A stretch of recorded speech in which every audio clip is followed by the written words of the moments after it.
It's a game of pure mindset. कि मान लो तुम्हारे सामने कुत्ता है। कुत्ता अगर तुम्हारे सामने है और तुम्हारे पास कुछ मीट के टुकड़े हैं और तुमने मान लो मीट के टुकड़े कुत्ते के दाईं तरफ फेंके, कुत्ता भागता हुआ जाएगा, उठाएगा और खा लेगा। फिर तुमने मान लो मीट के टुकड़े बाईं तरफ फेंके, कुत्ता भागता हुआ जाएगा, उठाएगा और खा लेगा। और तुम जितनी बार ये प्रोसेस करोगे उतनी बार कुत्ता भागेगा, उठाएगा और खा लेगा। लेकिन अगर तुम्हारे सामने शेर है और तुम्हारे पास मीट के टुकड़े हैं, तुम शेर के अगर दाईं तरफ फेंकते हो तो शेर उसे दिखेगा लेकिन जाएगा नहीं, क्योंकि शेर के सामने तुम भी खड़े हो और उसका फोकस तुम्हारे ऊपर है कि तू भी तो मीट का टुकड़ा ही है। उसका फोकस हमेशा हमेशा एक बड़े गोल पर होगा, बड़े विजन पर होगा। आपकी तैयारी के दौरान घर में शादियां भी होंगी, पार्टियां भी होंगी, मूवीज भी आएंगी, बर्थडेज भी आएंगे, तुम्हारे दोस्त का जन्मदिन, तुम्हारे दोस्त के माँ बाप की एनिवर्सरी, पता नहीं क्या क्या आएगा। तो छोटी छोटी मीट के टुकड़ों के पीछे, हड्डियों के पीछे भागते रहोगे तो कभी भी उस बड़े गोल को अपनी जिंदगी में हासिल नहीं कर पाओगे दोस्त। और एट द एंड होगा ये कि तुम खत्म हो जाओगे।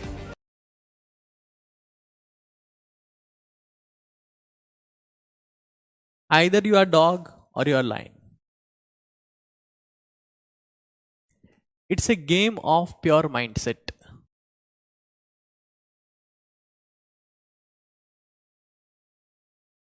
समझ लो एक बार इसको कि डॉग का मतलब क्या है और लाइन का मतलब क्या है। यहां पर ये जानवरों की बात नहीं कर रहा हूं कि तू कुत्ता है या तू शेर है। I am talking about the mind set. My focus is on the mind set.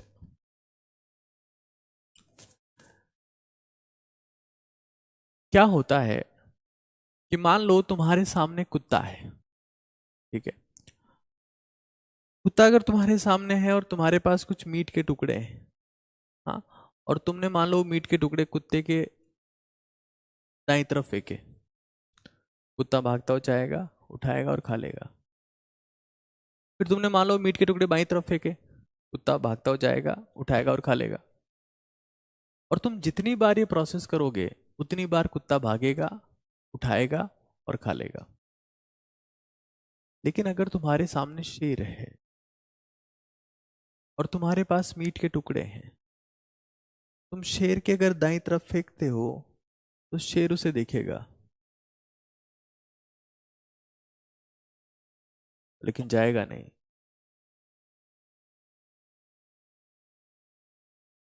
क्योंकि शेर के सामने तुम भी खड़े हो और उसका फोकस तुम्हारे ऊपर है कि तू भी तो मीट का टुकड़ा ही है। उसका फोकस हमेशा हमेशा एक बड़े गोल पर होगा, बड़े विजन पर होगा। आपकी तैयारी के दौरान घर में शादियां भी होंगी, पार्टियां भी होंगी, मूवीज भी आएंगी, बर्थडेज भी आएंगे, तुम्हारे दोस्त का जन्मदिन, तुम्हारे दोस्त के माँ बाप की एनिवर्सरी, पता नहीं क्या क्या आएगा। तुम इन छोटी छोटी मीट के टुकड़ों के पीछे, हड्डियों के पीछे भागते रहोगे तो कभी भी उस बड़े गोल को अपनी जिंदगी में हासिल नहीं कर पाओगे दोस्त। और एट द एंड होगा ये कि तुम खत्म हो जाओगे। इवन ऐसा होगा कि कई बेवकूफ लोग तुम्हें यूट्यूब पर भी डिस्टर्ब करने का प्रयास करेंगे। इनका कोई लक्ष्य नहीं है। मतलब ये आप देखना, कभी भी बर्बाद लोग इस दुनिया में हर जगह पर हैं।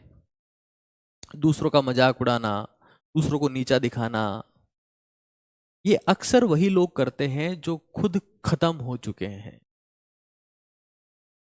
और यही लोग जब तुम सक्सेसफुल हो जाओगे तो तालियां बजाएंगे। तुम्हारे आसपास भी ऐसे बहुत सारे लोग होंगे।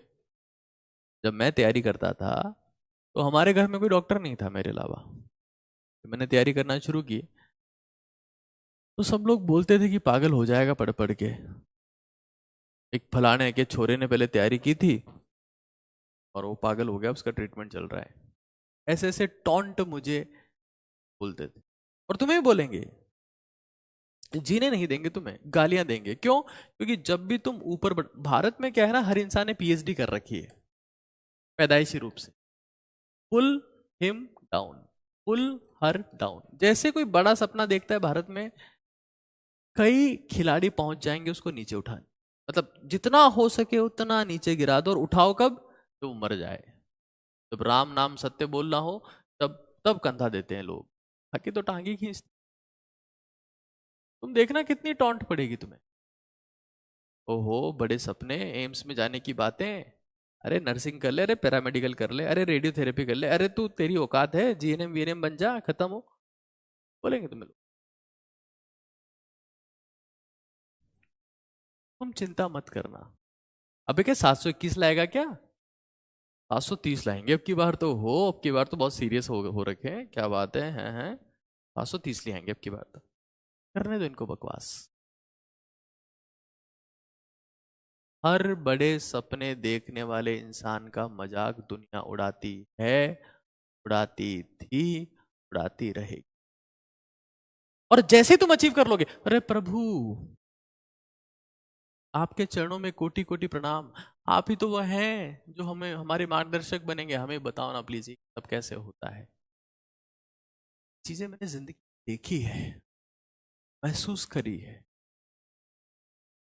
और हजारों लोगों को ये समझाया है बाद में। तुम वो मेरा मजाक उड़ाते थे। दुनिया आएगी, दुनिया जाएगी, but you need to understand. अब मैं आपसे पूछ रहा हूं कि आप किस माइंडसेट में इंटरेस्टेड हैं। क्या आप, देखो, इनविटेशन आपके पास में होंगे, क्या आप इनविटेशन एक्सेप्ट करने वाले हैं, या आप सिलेक्शन एक्सेप्ट करना चाहते हैं? देखो, एक दिन किसी भी फंक्शन में जाने से कुछ होता नहीं है, कुछ नहीं होता है, बट एक दिन,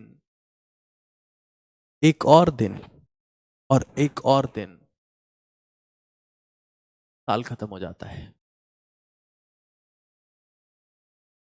साल खत्म हो जाता है, एक दिन एक दिन। और पता है क्या होता है, जब नहीं जाते हो ना, तो आपके दिमाग में वो सेक्रीफाइस आते हैं कि यार मैं वहां नहीं गया, मेरे घर वाले गए, मैं नहीं गया, मतलब मुझे अब इस समय का सही इस्तेमाल करना है, मुझे मेहनत करनी है, मुझे अपने आप को साबित करना है। ये बहुत छोटी छोटी चीजें हैं, लेकिन बहुत बड़ी प्रूव हो जाती है। मैं जब 2011 में मेरा सिलेक्शन हुआ, मैं आपको सच बता रहा हूं, उस वक्त कंपटीशन ABMD प्री होता था, मेंस होता था, और कंपटीशन उतना ही था जितना आज है। उसके बाद मैंने हजारों बच्चों का सिलेक्शन करवा दिया, हजारों बच्चों का। लेकिन जिस साल मेरा सिलेक्शन नहीं हुआ था ना,